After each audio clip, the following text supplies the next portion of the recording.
2024 just barely started, and already we've got a contender for replay of the year. This is absolute chattery if I've ever seen it. Slade coming in here with a very interesting Witch Elf focused build for the Dark Elves. Crone Hellebron leading the way. He's got 4 Witch Elves, including the Sisters of Singing Doom, a Sorceress of Shadows, 3 rank 9 Sisters of Slaughter. He's also got Knights of the Ebon Claw regiment around Dread Knights. Those are going to be the only male Dark Elves in this build. And of course, the Karens of Cain flapping about here in the distance as a distraction piece for this very kind of traditional Cathayan build. It does have a unit of rockets, which is pretty cool.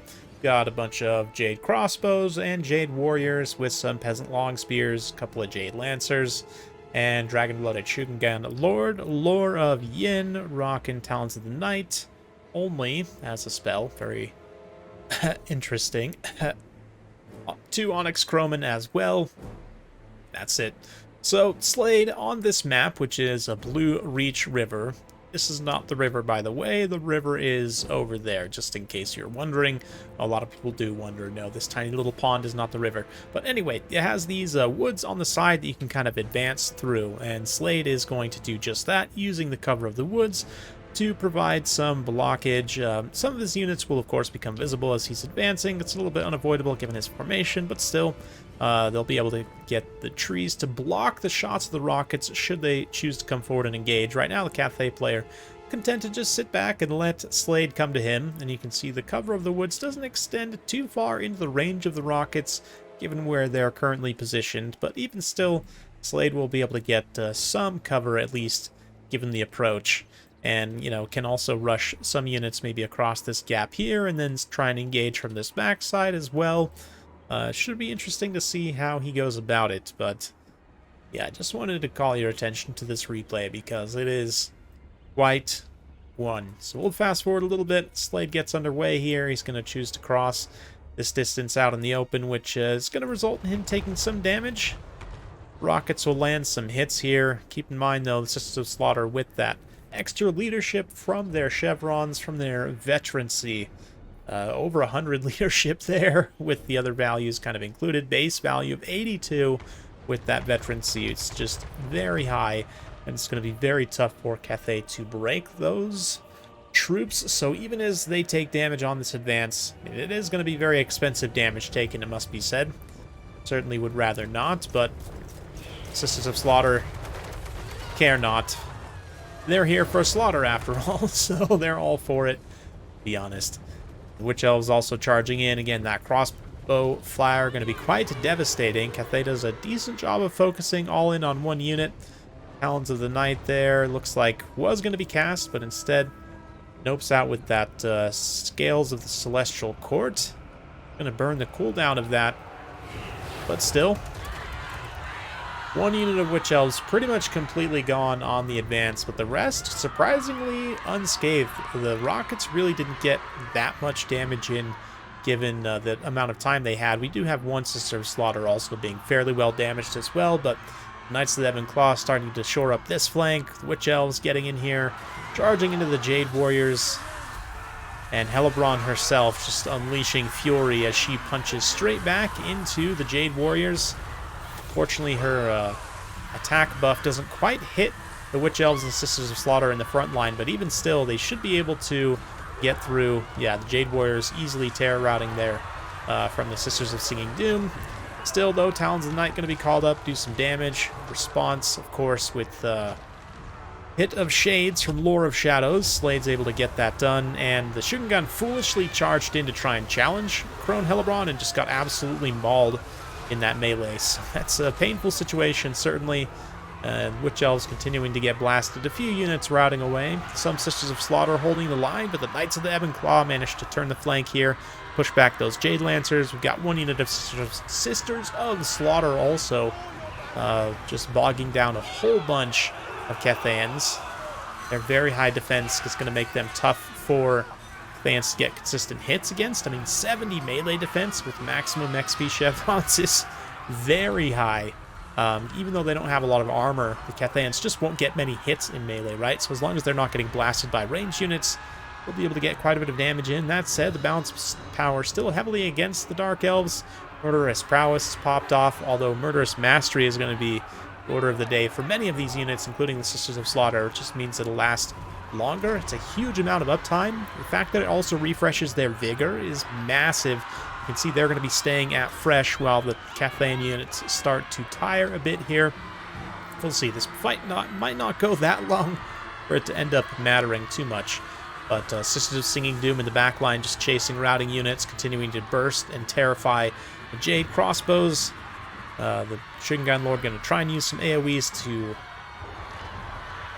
calm the situation, take out those Sisters of Singing Doom, but still, it's not going to be enough. Elbron herself also pretty fast on foot, has some nice animations, 44 speed, yeah, blazing fast for an infantry character. And continue to get some nice AoE splash attacks against all of these poor Cathayan infantry. As in Long Spears, of course, getting hit as well. Let's see. Crone does have her blade, I believe, which is going to be doing a little bit of an AoE damage, I think. Let's see. Yeah, so basically, if the unit is losing combat nearby her, they'll take that drain damage, and you can see the effect there kind of hitting those Peasant Long Spears. So it does do quite a bit of damage. It's a pretty strong Mortis Aura if the conditions are actually fulfilled, but because it is conditional, it's not always dealing damage. But still, will allow Crone Hellebron to kind of burst down, well, maybe not burst down, but grind down these blobs, rather. Meanwhile, nice collapse from the Sisters of Singing Doom, the Sisters of Slaughter, to just get rid of the Crowmen here as they come back to roost. They've been chasing around the Karens, I would imagine. I don't know. I have no idea where they've been for most of the battle, and I don't see the Crows of Cain anywhere, so there you go. The Dread Knights also just completely unopposed at this point. The Jade Lancers are elsewhere trying to use their shock damage to get through these light armor targets, which definitely makes a lot of sense, but at the same time, it's going to be tough. Gaze of Cain kicks in, massive damage spike. It's a huge buff from Crone Hellebron to damage and melee attack. It's going to make all these units just that much more disgusting at killing everything. And the leadership here is insane. I mean, literally fighting to the last woman, these Sisters of Slaughter, to the bitter end. That leadership basically making them more or less unbreakable in this situation. And despite everything, Cathay just hasn't been able to organize a defense, and the just pure shock disrupting that formation from both flanks, honestly.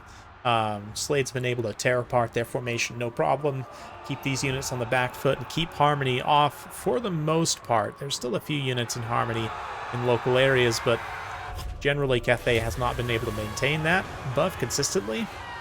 More than that, just again, the speed, like we saw yesterday with Slanesh, speed of infantry matters a lot when you're, have high offensive infantry, being able to break and chase down more defensive infantry, tear apart formations, get high disruption, and get to choose their engagements, which is super important. Not being able to take bad engagements and being able to kind of isolate and punish vulnerable units. It's the hallmark of mobility, and mobile infantry, I think, often gets overlooked in that equation. Certainly Dark Elves have some of the best, and despite everything, despite all the damage they've taken, these Sisters of Slaughter, 277 kills, 1,500 damage value. We'll have to look in the end screen how much it costs to actually rank 9 Sisters of Slaughter, but they have proven very effective here. Indeed. Now granted, I don't know that this is necessarily the most meta Cathay build. You could probably build out something that would be even more devastating to a very tall, squishy melee rush like this, but I'm just impressed at how well Slade was able to execute it. Very good veteran use of the terrain to kind of advance. Even if it didn't end up giving him a huge benefit, some benefit, and even still kind of dissuading the Cathayan player from trying to come forward and shoot him. Hands him the initiative. Red Knights here are going to be a key unit, though, in this late game for mopping up. They've got quite a bit of HP left and can kind of help tank for Crone Hellebron here. We'll fast forward a little bit as the Dark Elves try and chase down these isolated units. Hellebron herself, of course, again, very high melee defense, I believe, on foot. Let's see. I think it's, 50 melee defense, which is pretty good, certainly. Good enough to survive in this matchup, but Cathay player's going to throw in the towel there. Very interesting stuff. Absolute Just masterpiece from Slade, I have to say. 345 kills, 20,000 total damage dealt for once to serve slaughter. The others don't quite pay for themselves. They get some pretty high kill totals, not quite there on value, but just insane. Of course, the Knights of the Ebon Claw key unit there as well. Crone Hellebron getting a lot of damage in. The Sisters of Singing Doom pay for themselves. Witch Elves are kind of the meat shield here in this matchup, or in this particular build, and they end up getting blasted and not paying for themselves, but definitely made up for by the rest of the units. Sorceress of Shadows also gets some really nice kills there. From Cathay's side, I mean, the Dragon, Blooded Shingun Lord did the best they can. Some of the crossbows are going to be cost-effective where they were able to actually use their crossbows to shoot for enough time. But largely, a lot of units just get absolutely bulldozed, which is maybe to be expected. It was definitely interesting, though. When I saw sort of the builds initially on this replay, I was like, oh man, this could potentially be very rough for Slade, but he ended up pulling out there in the end, which is why he is the true extreme memer of the extreme meme team, I have to say. So hopefully you guys enjoyed that as much as I did. If you do like this sort of content, be sure to like, subscribe, hit that bell notification button. Every time I upload a new video, you'll be notified. Thanks again. We'll see you next time.